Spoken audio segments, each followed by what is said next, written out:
On his travels, he found Prometheus and destroyed the eagle that was eating his liver. Prometheus told Hercules not to go after the apples himself, but to send Atlas instead. When Hercules reached the land of the Hyperboreans, where Atlas held the heavens, Hercules volunteered to hold the heavens while Atlas got the apples. Atlas did so, but didn't want to resume the burden, so he said he'd carry the apples to Eurystheus. Using some cunning, Hercules agreed, but asked Atlas to take back the heavens for a moment so he could rest a pad on his head. Atlas allowed this, and Hercules slipped away with the apples. When he gave them to the king, to Eurystheus, the king, he then returned them, and Hercules gave them to Athena to return them to the Hesperides. So I don't know why he bothered taking them in the first place, which was Hercules' 11th labour.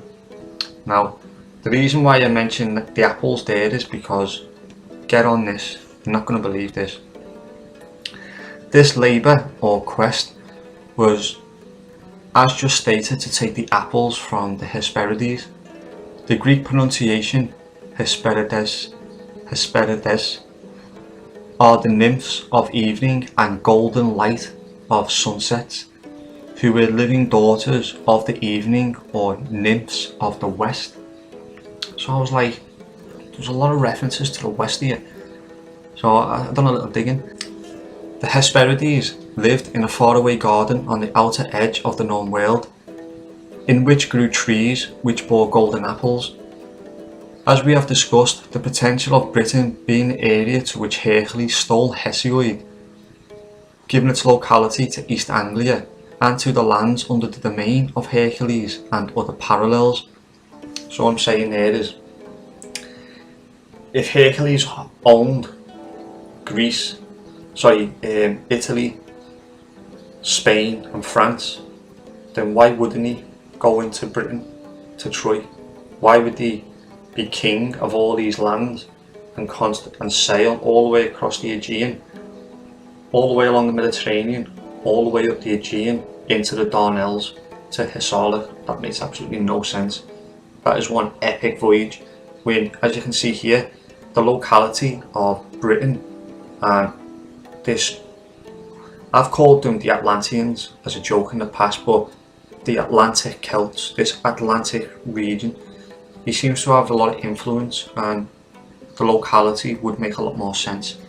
But again, we'll understand that further on the maps.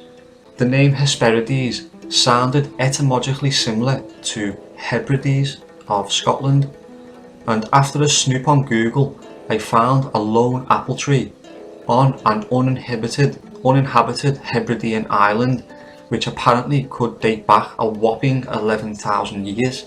Now, I don't believe that any humanity went back 11,000 years at this moment in time. I can't perceive it, never mind believe it.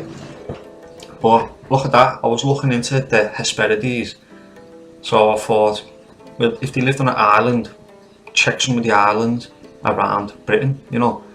And then the one that popped out was obviously the Hebrides. Obviously you've got the inner Hebrides and the outer Hebrides, which is a chain of islands. And lo and behold, there was a lone apple tree that had golden brown apples on it. I mean, maybe it's true, maybe it's not. The crab apple tree on Pabay Moor was found growing in 2003. The apple has a goldenish brown complexion, yet its presence has proved a mystery, as there are no known native apple trees on the nearest islands of Lewis, Harris and North Uist. So it's a standalone apple tree just in the middle of the Hebrides, or the, what was it called? The Hesperides. So similar phonetically that, who knows.